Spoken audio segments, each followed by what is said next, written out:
नमस्कार दोस्तों, राधे राधे, जय श्री कृष्णा। आज मैं आप सभी को सफला एकादशी के बारे में विशेष जानकारी देने जा रही हूँ कि इस एकादशी का क्या महत्व है, इसकी क्या कथा है और इसे करने से क्या पुण्य फल की प्राप्ति होती है।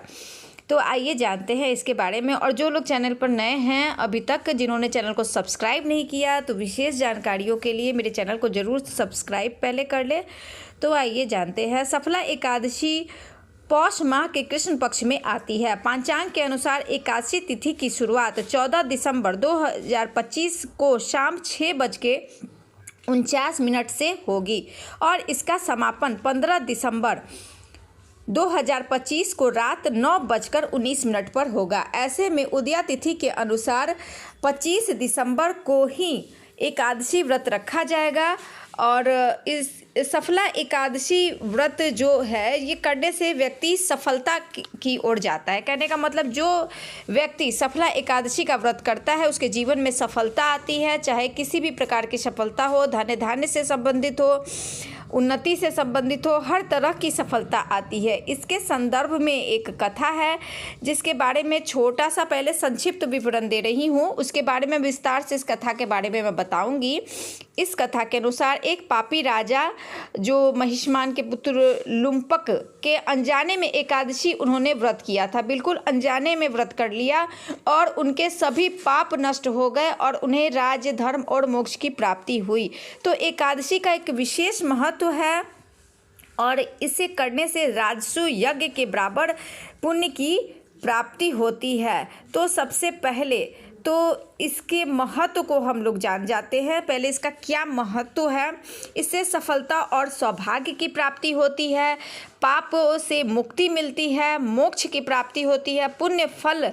एकादशी की कथा सुनने या पढ़ने से 1000 अश्वमेघ यज्ञ करने जितना पुण्य मिलता है। तो कम से कम जो लोग चैनल पर है, कम से कम कथा सुन के इतना तो पुण्य जरूर प्राप्त कर ले, मनोकामना की पूर्ति होती है। तो आइए जानते हैं इस कथा के बारे में। पौराणिक कथा के अनुसार चंपावती नगर के राजा महिष्मत के पुत्र लुम्भक बहुत दुष्ट और लोभी और पापी प्रवृत्ति का था, जो देवताओं की निंदा करता था, मांस मंदिरा का सेवन करता था। उसके इस व्यवहार से तंग आकर राजा ने उसे राज्य से निकाल दिया।